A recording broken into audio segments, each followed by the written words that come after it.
Hey, shalom, shalom. First thing and foremost, I'm going to give all praises and glory and honor that's due to Yahweh, Ba'ashem, Yahweh Shai, Ba'ashem Rakakwadash. Double honors to the apostles and elders of the great millstone that rule well. Peace and blessings and salutations to the hopeful elect. News in the gospel abroad, lifting up the standard of Yahweh, Ba'ashem, Yahweh Shai, wherever it may be. This is another lesson through the Spirit.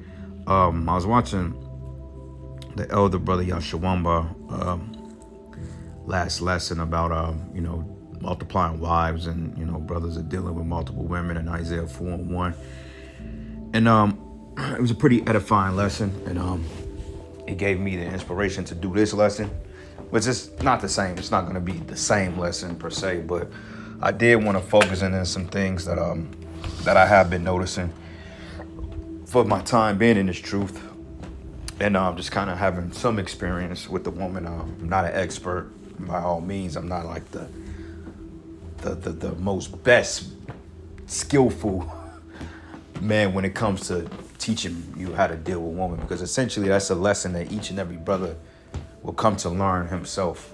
But I can speak on it because I have experience dealing with different types of women and decent women, and some demons as well. But what I do notice a lot in this thing is that when younger men come into this truth and they find out that men are actually polygamous by nature, it starts to make sense as to why men do the things that the world has deemed to be doggish.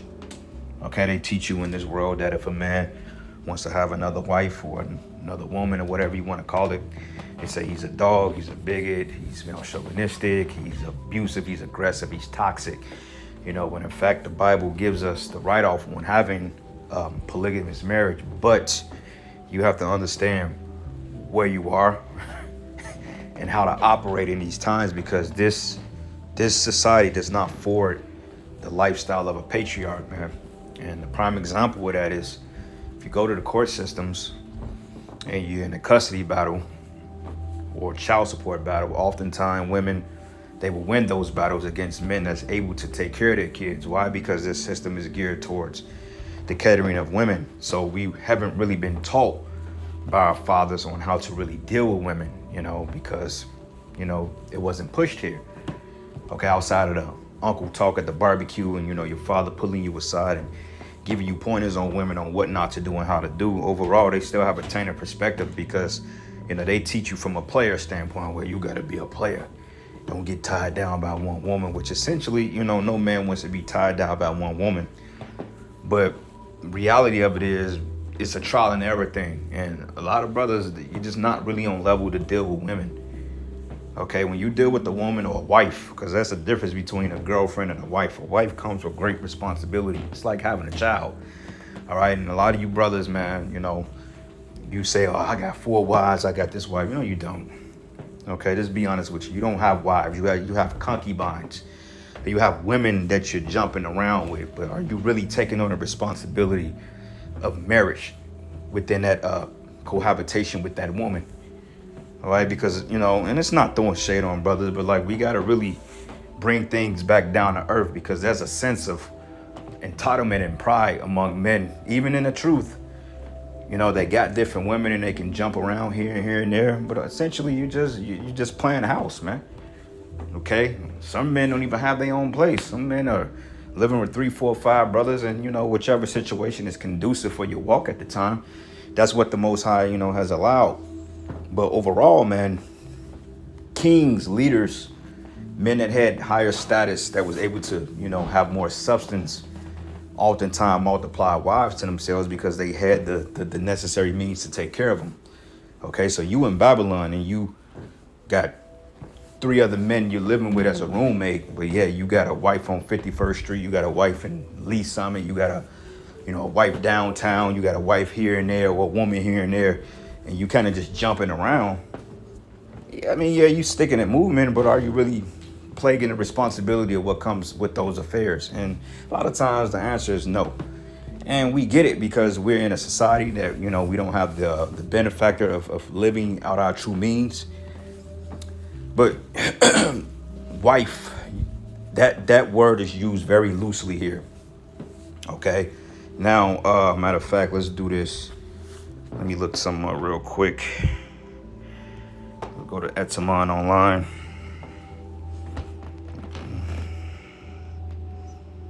Etymology dictionary. Oops. Let's look this up. So we're going to online etymology dictionary because we look up words here. Now, you type in wife. Let's see what it says. So it says here, Old Late English, a female partner and sanctioned upon wed wife, words, woman, double for wife. Pertaining or benefit or befitting a wife, good wife, housewife, usually married in charge of family and household. And ultimately goes back into woman, servant, right?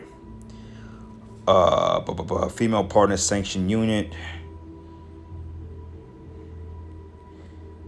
General sense, woman long preserved. Housewife.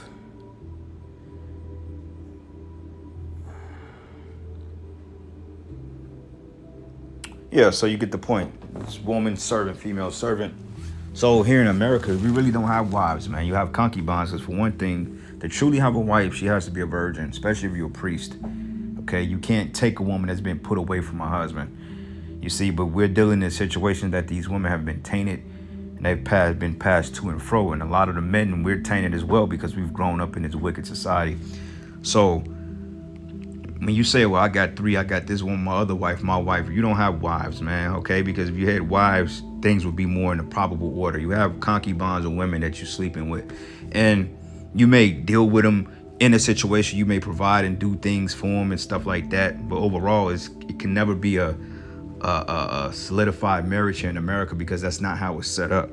And a lot of men are not on level to deal with women. Okay, because when you think about dealing with a woman sincerely, you have to be on a level mentally.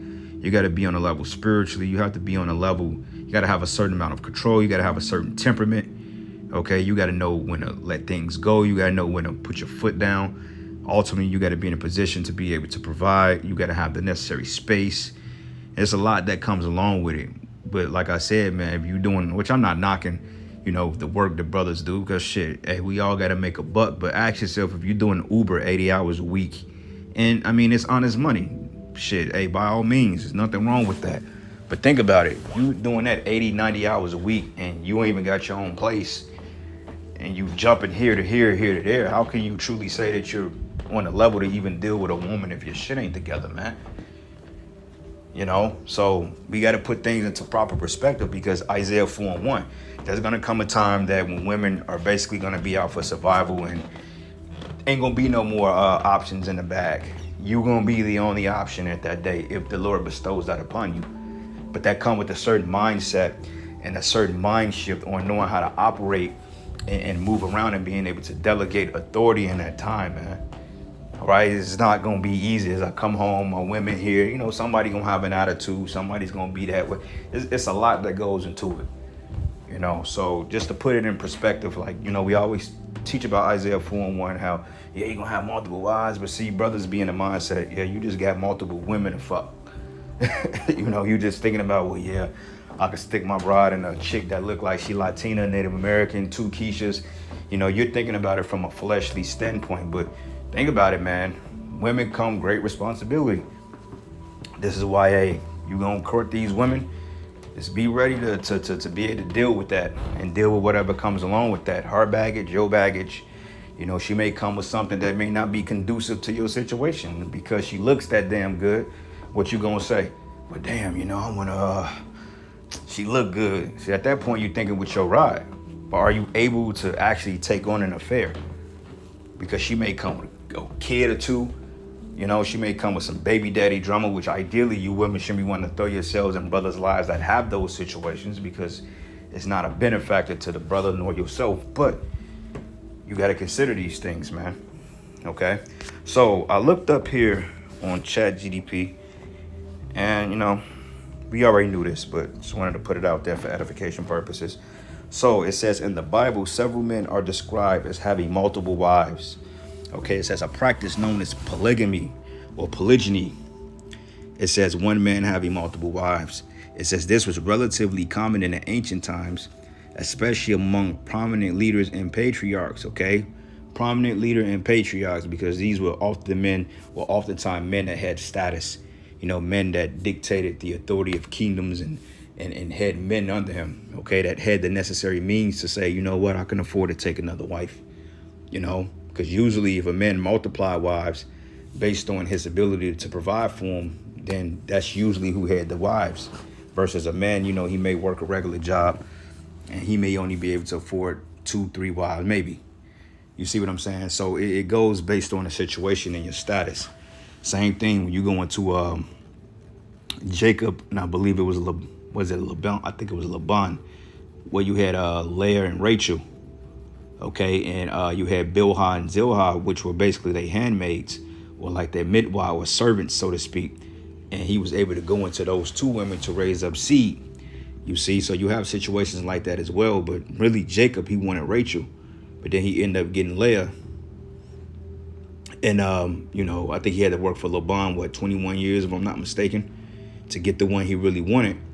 But even then, among them, you had 2 other women, which Jacob had 4 women. He had Leah, Rachel, Bilhah, and Zilpah, which were the handmaids of Leah and Rachel, But even in that case, Jacob had great substance. Why? Because of Abraham. And then he worked to pay off his debt with Laban. So he pretty much went on his way, and he had substance to multiply those women and to be able to provide for them. You see what I'm saying? So you have to look at situations like that. But if you are a cashier at McDonald's or something and you can't even afford your own place, it's safe to say that, you may have a chick you deal with, but keep it at that. Okay, you don't have a necessarily the means to provide for a harem at that time, and that's just how it is. And you got to be on the level to deal with women, man. Okay, it's more than just, oh well, I'm a man, do what the fuck I say, bitch. It's deeper than that, bro. It's a balance to it. You got to consider a lot of things when you're dealing with women of a certain caliber. All right, she may have a particular lifestyle that she's expected for you to give to her, and if you're not able to meet those sort of requirements, which at the end of the day is your rules, but women of this world, they're worldly, and they think about what benefits them, how they feel, because they make decisions based on their emotions, which can change within a whim. 1 minute she may want grits, and then all because she saw a commercial and the grits didn't look good, she may decide, say, you know what, I want rice, and that shit can come within seconds. So as a man, you have to be balanced enough in your mind and your thinking to be able to tolerate those changes on the fly and be able to train her up to be a certain way, man. So it's not easy to deal with these women, bro. It's not easy. And most of these women today, they don't even know how to be wives. All right, so we got to be mindful when we say, oh, well, I got this wife, that woman. Yeah, you may have a lot of women you're dealing with, but you're not really married, all right, because you're not putting forth you don't have the necessary means to take on that responsibility as is, okay, and we're not sovereign. So, but it says here, this was relatively common in ancient times, especially among prominent leaders and patriarchs. It says here are some key figures who often multiplied wives, and of course, Lamech, Genesis 49:19. You know the story when he took him 2 wives. It says the first man recorded in the Bible to practice polygyny or polygamy had 2 wives, Adah and Zillah. Then you had Abraham, which, Sarah, his wife, but also took Hagar, Sarah's servant, as a concubine, and he later married Keturah, okay, which is Genesis 25:1. Now, if we go there, matter of fact, we'll come back to the Sirach 7, if I can remember. But Abraham, he was great in silver and gold and cattle. So Abraham, he had substance, so he was able to take on another woman because he had the means to take care of it. Okay, see Genesis 25:1. It says, then again, Abraham took a wife, and her name was Keturah, and she bare him Zimran and Joktan and Median and Ishbak and Shuah, and Jokshan begot Sheba and Dedan, and the sons of Dedan were Ashurim and Letushim and Lamium, and the sons of Midian, Ephah, Eper, and Hancock, and Abeda, and Eldah. All these were the children of Keturah, and Abraham gave all that he had into Isaac, you see. So this was a whole different family he created. But it says, but unto the sons of the concubines which Abraham had, Abraham gave gifts and sent them away from Isaac's sons while he yet lived eastward into the east country. Okay, but it says here, he gave all of his what he had into Isaac, his son, the possessions. You see, so oftentimes, men that had multiple wives, I mean, they weren't working on 9 to 5. They had land, they had a livestock, they had silver, they had gold. And that's not saying that, men that didn't have those things didn't have different marriages and different families, because I mean, you got to put it into perspective. I mean, look how Jake moved today. Okay, you don't think Jake was secretly going out and starting other families and shit like that too? Hell yeah, Jake was out sticking and moving in the ancient world too. But as it's kept, there's an order to these things. Let's go down here. I'm gonna go back to the chat GDP real quick.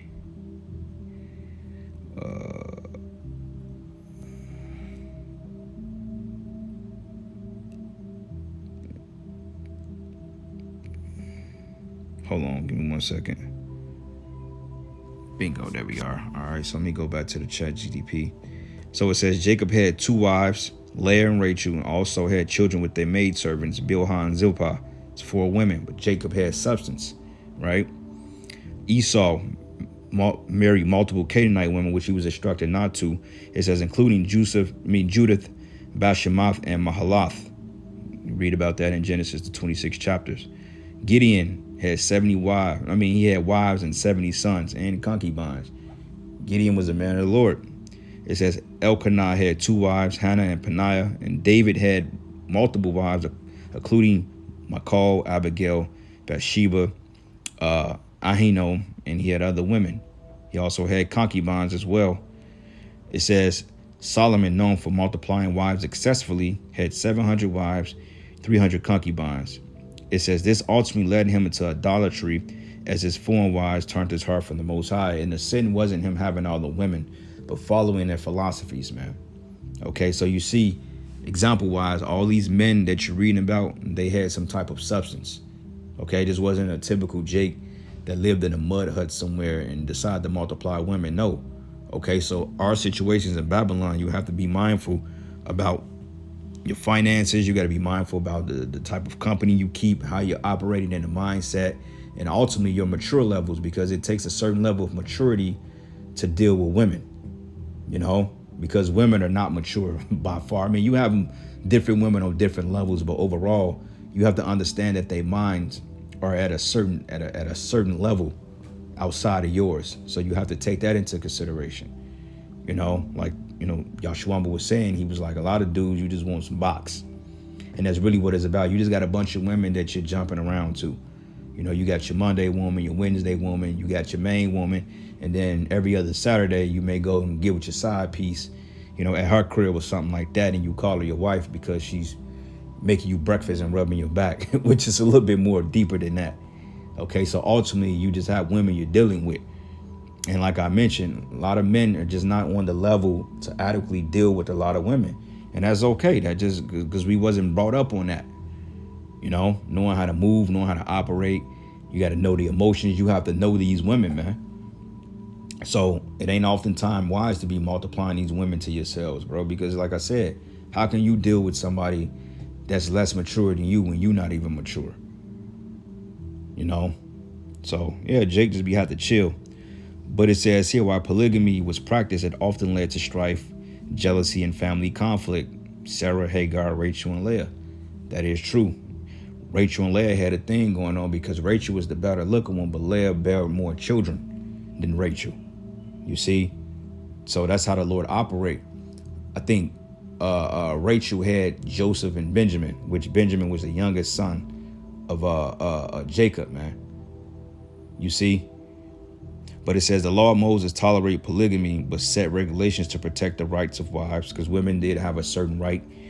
New Testament monogamy is upheld as a standard for Christian leaders, which that's really not really the case. But understanding being under the Roman Empire, just like we're in current Rome now, you got to understand that the laws were different. Yeah, we were able to operate and to practice our commandments, but under the Roman rulership, you got to think about it this way. If you taxing and you being taxed to death, Esau was taxing the whole household. So every wife you multiply, you don't think that they had to go pay tribute to the Roman Empire? just like today. Like when Joseph and Mary, when she was seen with child, hey, they was on their way to pay the publicans, the tax collectors, man. You know, now it didn't specify if it was per household, per individual, but you have to speculate this is the same Roman system back in power today. So it makes sense that Esau taxed the woman then, okay? Because Esau was well known that the nation of Israel, you have more women and children than anything, and that's pretty much in any nation because the women outnumber men 7-1. All right, but anyway, it says it was easier for kings to practice polygyny in the Bible. It says in many ancient societies because of the combination of social, political, and economic and cultural reasons. So that's an economy right there. You had men that was able to trade, men that went to war. You had men that was able to build up kingdoms, and they was able to forward their way because they had the necessary means to do so. Okay, like the scripture said, if a man be rich or poor, at the end of the day is of Yahweh Ba'ashim Yahushai. Okay, he make a man rich and poor. Okay, like King David, he wasn't even considered being king because, you know, you had Jesse's 7 sons and Samuel like, well, what about the young one that nobody's considered? You know, and David being an underdog was made king. You know, and then the Lord elevated David through power, through wars, through spoils of war. Okay, David got wives. Hey, and then the Lord, he put him on a level. But that's of Yahweh Ba'ashim Yahushai. But men in this thing, and a lot of men just not on a level to deal in that avenue. And that, like I said, that's cool. All right, so you think about it. It's more than just, yeah, I got this woman, that wife. Bro, you can barely afford your own place. It's you and 5 other brothers in one house, and y'all barely making rent. Like, what the fuck you talking about, man? And like I said, there's no shade because shit, we got to do what we got to do. We got to thug this thing out. But learn some cultural humility, man. You know what I'm saying? If you can't take your chick to a crib or to your house and then ain't with nobody else around, then it's safe to say that, my nigga, you just got a woman you dealing with. All right, I shouldn't have to take my wife or my woman to a whole household with 6 other men. Like, nah, that ain't how that work. You know, and we get it. Situations are different. People go through different things. It is what it is. There's no shade. But we have to put our priorities in perspective too.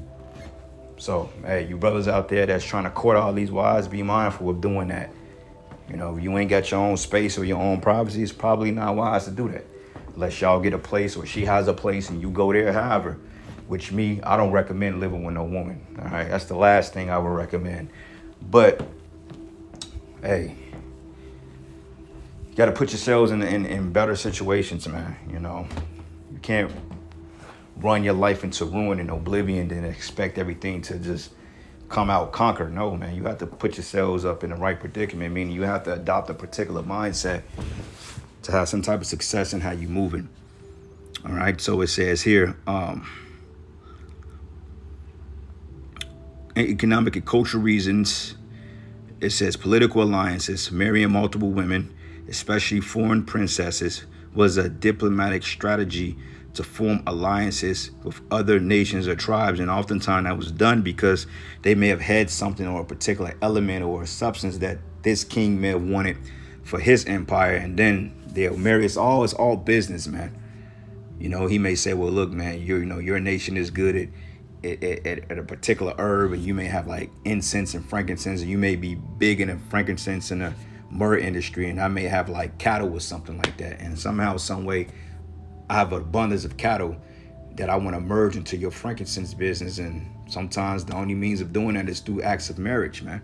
So I may marry his daughter off or marry my daughter off to his son. And, you know, before you know it, the families come together and bam, we got a business thing going. Okay, because it's to forge your legacy. And that's what we're going to be doing in the kingdom. It ain't going to be just some you meet Tisha at the local Whole Foods, and then you go home and pop her and put a baby in her, and then during the midst of the pregnancy, she becomes a demon and y'all break up. And then all of a sudden, you're down at the child support office, man. Nah, that ain't how we going to operate. Okay, and those situations are too common in Babylon, and this is why this place has to be destroyed. It's confusion. All right, it says King Solomon married many foreign women to secure peace and strengthen political ties. All right, it says marriage was often used as a tool for diplomacy. It's true. Wealth and resources. Kings had economic means to support multiple wives and large households. Yeah, and we ain't got no large households here. Okay, some brothers may have, decent spots, peace. They may have a house, they may have a couple of kids or whatever it may be, and they situations work out for them. But when you looking at this, a lot of Jake just don't have the economic power to be pushing that, you know. So you have to be very careful on what you're saying and how you're doing shit, man. My thing is, if you a man in this thing, hey, you should want your own shit. Times are hard, and yeah, brothers may have to live with one another because that's just how it happens. But don't put yourself in a hole so far to the point you can't get yourself out. Because certain shit just happen because there's a lot of negligence and a lot of immaturity going on among men, man. You know what I'm saying? If you know that your driver's license is not good, then you may want to get that taken out. You may want to get insurance or whatever you got to do, secure that shit. Make sure you got decent amount of income coming in. Make sure, you stable on a job. If you got some type of benefits or some shit like that at your work, you got to consider these things versus just sticking and moving. With Jake, Jake like to thrive off the fact that they good in the secret chamber. I mean, women don't. I mean, at the end of the day, a woman will deal with a nigga that don't know what he's doing if he got something to provide. So we can't go that route. But it reads, economic means to support multiple wives and large households. Polygyny was expensive. Only the wealthy could afford many wives and their children. Yep. More wealth equals more capacity for polygamous households. Exactly. Power and status. In ancient cultures, a large harem was a symbol of power, virility, and prestige. It says kings used polygyny to display their superiority over other men. Yep, it says the more wives, the greater the king, at least in the eyes of many ancient societies. In Harrison and dynasty building, having many wives increased the chance of producing many sons because you want to forge yourself, which strengthened the royal lineage, created more options for succession, and reduced the risk of the dynasty dying out. That's why, leaving your seed behind and you're training them up in a way that they're supposed to go, then, but that's why the scriptures go into a man that got a son, and, basically when the father passes off based on the behaviors of the son, basically the father's name will go unforgotten if the son is upright because he's living his life in the shadow of his father, meaning, the deeds that he's done. So when people see you, they were like, yeah, your father left a good seed behind because ultimately you forward his name. So if your father has left a good name in his earth and then you come back and you stain it, that's a total, that's a disdain, man. Okay, like David was getting rebuked because, his household was out of his household among his sons. They completely turned against him. And the Lord told him he was going to divide his household, man. And often David it was bad. He was looked down upon because of it. You see? So you got to think about these things. But, yep, it says strengthen the royal lineage, created more options for succession, reduced the risk of the dynasty dying out. Cultural norms, it says ancient Near Eastern societies often practice patriarchal polygamy, especially among elites. It says the Bible records it as common, though not always endorsed. Well, it wasn't against the law. The law of Moses didn't forbid polygyny, but regulated it. Deuteronomy 21:15-7. However, Deuteronomy 17:17 specifically warned kings he should not multiply wives for himself, lest his heart turn away. Yet, like King Solomon disobeyed this command. And it wasn't a fact that you couldn't marry multiple wives, but the Lord told us in certain cases, don't take none of the women for your wives because just destroy everything, the idols, burn down their altars, and put them all to death. And in some cases, that's what it was. All right, so it says kings could easily practice polygyny because they had power, wealth, political need, in society, freedom to do so. Even in the Bible, this often led to trouble, conflict, jealousy, and even spiritual downfall, as seen with Solomon and David. All right, which, like I said, there's nothing wrong with having, multiple women, but you have to understand on how to put it into perspective. And a lot of you dudes, man, you just don't have the means, you don't have the mindset, and you don't have the maturity levels to deal with multiple women. I'm sorry, you just don't. Okay, and I'm not saying like I have the mental fortitude to house 10 women. Shit, that's a fucking headache, man. but you understand how these things operate through experience and, just reading about certain things and understanding the history. You kind of see how men move, but ultimately, man, the Lord wants you to deal in that aspect. He's gonna, he's gonna build you up to do it. So, this ain't to put anybody down, but, we wasn't taught with these historical values that we once had, because everything has been taken away from us.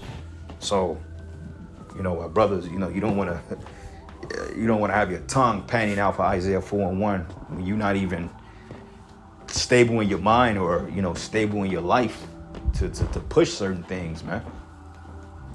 Work on being established in his faith first and foremost. Being built up in the wisdom, knowledge, and understanding. And establishing yourself as a man, having something to fall back on, meaning like, okay,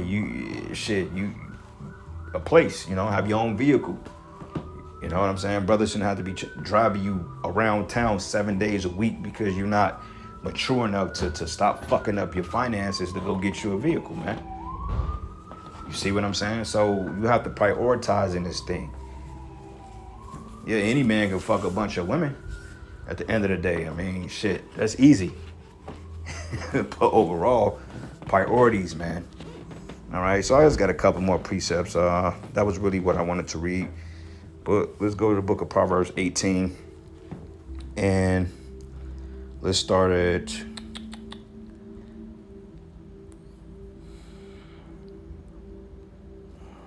Yep, Proverbs 18. And let's start at verses 22. It says, whosoever findeth a wife findeth a good thing and obtaineth favor unto the Lord. All right, see, and women will read this and say, see, I'm married. Okay, but did that man find a good thing? Because, see, that's the difference between being a wife and a nigga's woman. You can be a man's woman all day and be a headache. But if you a wife, are you completely submitting? Are you doing exactly what that man asks you to do when he's asking you to do it? Or are you giving him a rebuttal on everything? Or are you challenging his every command? All right, because a lot of you women, you're just not eligible to be wives either. A lot of you not. Here you get married to some wicked Jake and then you act like you're the prize. Well, he found a good thing. Are you sure? So, hey, you got to be careful, man. A lot of you women, you're not on levels to be wives. Well, yeah, he had sex with me. Now I'm his responsibility. No. All right? No, that's not how that works. Yeah, sex is marriage according to the Bible. But a lot of you ain't right. We come in with all this baggage and jump in Israelite marriage and you with that Israelite man. All of a sudden, you've been with 3 different brothers already. Now, all of a sudden, you want to come here? Oh, well, you had sex with me. Wait a minute. Nah, that's not how that works. All right? Whosoever findeth a wife findeth a good thing and obtain favor with the Lord. Yeah. Isaiah 4:1. That's going to be a form of necessity. And things are going to be so devastating out here to the point. Last thing you're going to be thinking about is having sex all day with all these different women, man. So we're just going to see how it's going to play out. Last precept, Sirach 7. And I'm going to start at verses...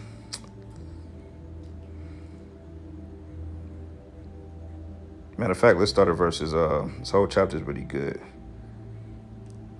For go down to wise and good moment, her grace above gold. Let's start at verses 22. It says, hast thou cattle? It says, have an eye to them, and if they be for thy profit, keep them with thee. See? Having cattle is lucrative, man. And it says here, hast thou children, instruct them, and bow down their neck from their youth. Hast thou daughters, have a care of their body, and show not thyself cheerful towards them. And this is a big one too. A lot of men got daughters, and they can't even really partake in the life of the kid because you got a situation that don't make it conducive for you in Babylon, man. You see? And before you know it, you in court based on because, oh, but damn, my daughter, she can't dress like this. But in their mindset, you too controlling. Therefore, we don't think you should have custody of the kid. However the shit goes, it's way out of whack. But it says, hast thou a wife after thy mind? Matter of fact, nope. It says here, marry thy daughter, and so shalt thou have performed the weightier matter. It says, but give her to a man of understanding. And that's the point. You marry the daughters off to men that have understanding, that understand how Yahweh Shem Yahushua operates, knowing the commandments, knowing how to move. You know, and we wasn't grown up with that type of wisdom in this world. This is why we're coming back to the drawing board and we obtaining that favor with Yahweh Shem Yahushua. So when that time comes, we will know how to move. All right, like I said, trial and error. But most of us, man, you just got a bunch of women you're dealing with. You don't really have wives here. And it says here, hast thou a wife after thy mind? It says, forsake her not, but give not thyself over to a light woman. So, hey, that's bigger than, you know, just a bunch of WHORES that you're dealing with. All right, it's a difference between a wife and a whore. And be honest with you, most brothers, you just got hoes you fucking with. You ain't got wives, man. So I'm gonna end it, giving all praises and glory and honor that's due to Yahweh Bashem Yahushai. Lord's will, you will edify. Until the next lesson. Shalom.